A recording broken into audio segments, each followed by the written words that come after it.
Hello guys, कैसे हो आप सब। जय श्री श्याम। सुभानी ब्लॉग में आप सबका स्वागत है।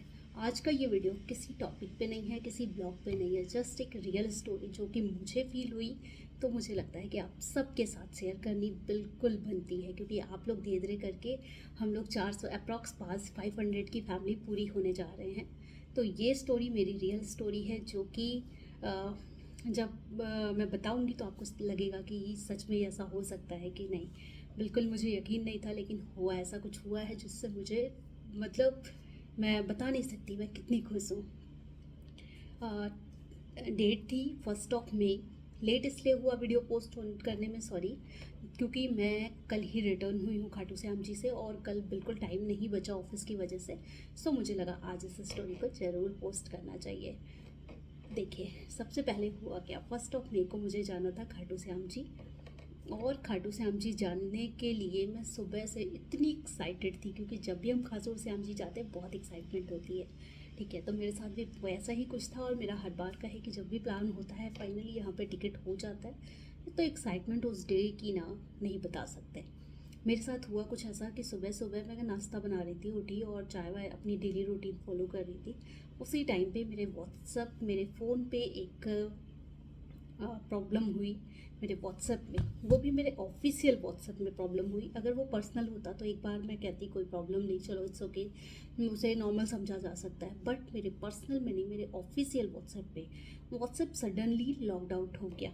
ठीक है, अब जो लॉकड आउट होना है व्हाट्सएप का, मतलब आप समझो कि ऑफिस के सारे कॉन्टैक्ट्स, ऑफिस का सारा का सारा डेटा, क्योंकि हम लोग क्या करते हैं, ज़्यादा से ज़्यादा जो भी कन्वर्सेशन होता है क्लाइंट से, वो व्हाट्सएप पे ही रखते हैं। ठीक है, सब कुछ ख़त्म, मतलब व्हाट्सएप लॉगिन ही नहीं हो रहा था। मेरे लिए इतना धक्का लगा, मुझे इतना धक्का लगा कि मतलब समझ नहीं आता अभी क्या करना है, आगे क्या होगा, कैसे होगा। ऑफिस, देखो मैं, इतना बड़ा मेरा ऑफिस नहीं है अभी, इतना अच्छा वो नहीं है कि इस छोटे से, ये छोटा नुकसान नहीं था मेरे लिए, काफ़ी बड़ा था। मतलब अगर व्हाट्सएप जाता ना, मेरे बहुत सारे क्लाइंट्स ऐसे चले जाते जो कि रिसेंटली 1-2 दिन में आए होंगे। बिकॉज मेरा जो व्हाट्सएप बैकअप था वो तो रेगुलर होता है, बट व्हाट्सएप लॉगिन होगा तभी मैं बैकअप रिकवर कर पाऊँगी। सो प्रॉब्लम ये हुई कि व्हाट्सएप बैन हो गया। अब व्हाट्सएप एक्टिवेट करने के लिए मैं ट्राई करती रही, मैंने 1 आवर तक पूरी तरह जो भी पॉसिबल था सब ट्राई किया, बट एक्टिव नहीं हुआ। मैं खाटू श्याम जी जा रही थी, मेरे मुंह से एक ही बात निकली, बाबा श्याम सा, अगर ये चीज़ नहीं सही हुई ना तो देख लेना, ये गलत हो जाएगा मेरे लिए, क्योंकि आप जानते हो मैं कितनी मेहनत से बिज़नेस करती हूँ, मेरे लिए एक एक क्लाइंट इम्पॉर्टेंट है। सो ये सब बोल के मैंने अपने आप को समझाया कि ठीक है भाई, अगर नहीं होता या हो सकता है कोई भी बात हो, नहीं सही हो रहा, तो अब इसके लिए रोने से कुछ होगा नहीं। जो भी है, जितना भी है, जैसे भी है, उसे तो मैनेज करना ही पड़ेगा। मैंने अपना दूसरा फ़ोन उठाया, दूसरा ऑफिस व्हाट्सएप उठाया, जो मेरा सेकंड था, जो मोस्टली क्लाइंट्स को नहीं पता होता। ठीक है, तो मैंने उससे सारे क्लाइंट्स को मैसेज ड्रॉप किए कि मेरा व्हाट्सएप ऐसे प्रॉब्लम क्रिएट कर रहा है, आप लोग थोड़ा सा वेट कीजिएगा, जैसे ही सही होगा हम दोबारा से कनेक्ट करेंगे। क्लाइंट्स को कॉल भी करके समझाया, कुछ लोगों को बताया गया, क्योंकि इन्फॉर्म करना बहुत ज़रूरी होता है। क्योंकि मेरे साथ एक केस है कि अगर किसी ने मुझे हाई लिखा है तो उसे विद इन सेकेंड रिप्लाई जाता ही जाता है। अब यहाँ पे ये प्रॉब्लम बहुत बड़ी थी कि शायद आप समझ पाए, शायद ना समझ पाए, लेकिन ये मेरे लिए बहुत बड़ी प्रॉब्लम थी। ठीक है, इतना करने के बाद मैं उठी और मैंने ऑफिस का जितना पॉसिबल था थोड़ा बहुत, वैसे मन वहीं पे, दिमाग वहीं घूम रहा था बार बार, बुरे अच्छे बुरे दोनों ख्याल आ रहे थे, क्यों हुआ ऐसा, क्यों हुआ, मैंने क्या गलती कर दी है, खाटू श्याम बाबा, क्या बाबा जी ऐसा क्या कर दिया, तो आ जाने वाली थी, मतलब आपने क्यों ऐसा किया। मेरे दिमाग में एक ही चीज़ था कि आपने इसे संभाला क्यों नहीं, बाबा जी इसे सही कीजिए, श्याम बाबा क्यों नहीं सही कर रहे हो, मैं तो आप ही के पास आ रही हूँ ना, आप ये क्यों कर रहे हो। मैंने एक ही चीज़ कही थी कि श्याम बाबा अगर ये सही हुआ मैं नारियल चढ़ाऊँगी। देखो ये होता है ना कि हम लोग के माइंड में कोई चीज़ चलती है तो हम ऐसे ही कुछ बोल देते हैं। ठीक है, बट दिल से कह रही हूँ, सच में था कि नारियल ज़रूर चढ़ाऊँगी। और फाइनली रेडी हुए, रेडी होके हम लोग कुछ 2:30 पे निकले थे, 2:30 नहीं, 2:45 के टाइम पे निकले। बट ट्रेन हम मेट्रो ली, मेट्रो से जब तक हम कैंट पहुँचते ट्रेन निकल गई। अब आप सोचिए, पहले व्हाट्सएप, दूसरा ट्रेन। इतना रोना आ रहा था ना खुद पे कि क्या हो रहा है मेरे साथ, मतलब दिन ऐसा कैसे हो सकता है यार, किसी का इतना बुरा कैसे हो सकता है, व्हाट्सएप बंद हो जाना, दूसरा ट्रेन छूट जाना। अब सडनली ट्रेन का छूटना ऐसा था कि टिकट नहीं मिल सकता, क्योंकि खाटू का टिकट दिल्ली से अवेलेबल नहीं होता। और ये सबको पता है, जो भी जाते होंगे उन सबको पता होगा कि ट्रेन में टिकट नहीं मिलता है बहुत जल्दी, बहुत पहले से टिकट लेना पड़ता है। फर्स्ट स्टॉप में था, हम लोग ने 4:32 की ट्रेन होती है अप्रॉक्स कैंट से, वो छूट गई। हमारे सामने से निकली और ट्रेन नहीं रुकी थोड़ी देर के लिए भी कि हम लोग उस पर बैठते, पहुँचते पहुँचते छूट गई।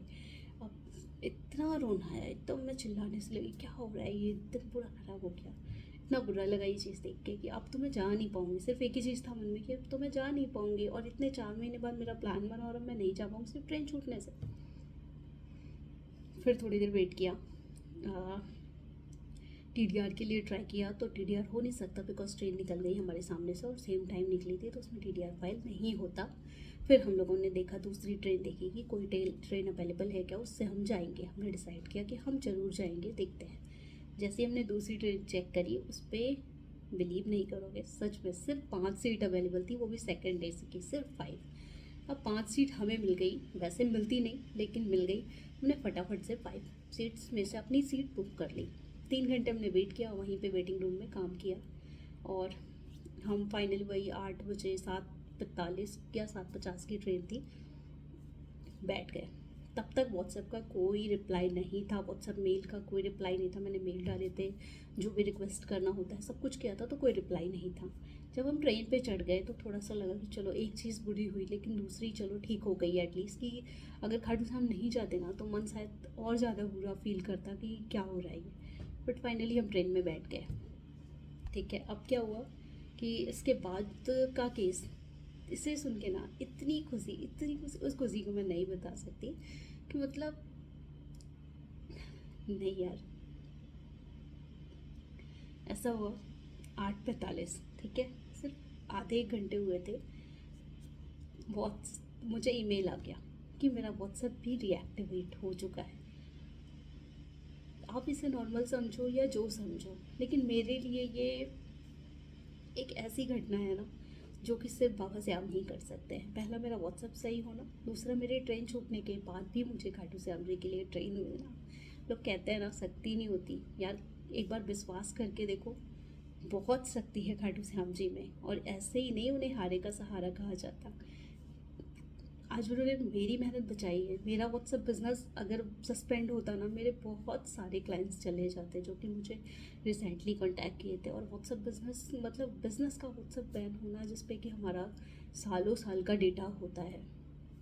तो इन दोनों घटनाओं ने ऐसा फील कराया कि जैसे सब कुछ तो उन्हीं के हाथ में है यार। और मैं इतनी खुशी खुशी खाटू श्याम जी पहुँची, रात के 12 बज रहे थे, हम लोग खाटू श्याम जी पहुँचे। इतनी खुशी थी कि जो सुबह से इतना सैड डे रहा, वो बाबा श्याम ने शाम होते होते सब हैप्पी कर दिया।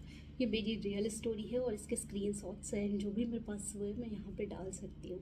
आप लोग ना बिलीव करो, और जिसे भी लगता है उसका काम नहीं हो रहा, एक बार खाटू श्याम जी जाके ज़रूर हो के आओ, 100% आपका काम हो जाएगा। एंड देखो, मैं इस तरह के ब्लॉग्स इसलिए नहीं ला रही हूँ कि पॉपुलैरिटी या कुछ भी, बट मुझे अच्छा लगता है आप लोगों के साथ अब धीरे धीरे ये सब शेयर करना, क्योंकि आप सब मुझे बहुत अच्छे से धीरे धीरे मेरे पेज को फॉलो करते आ रहे हो, और आप लोग इस तरीके से मेरे से जुड़े हो, मैसेज करते हो, कमेंट्स करते हो, बहुत अच्छा लगता है। मिलते हैं नेक्स्ट ब्लॉग में। थैंक यू एंड जय श्री श्याम।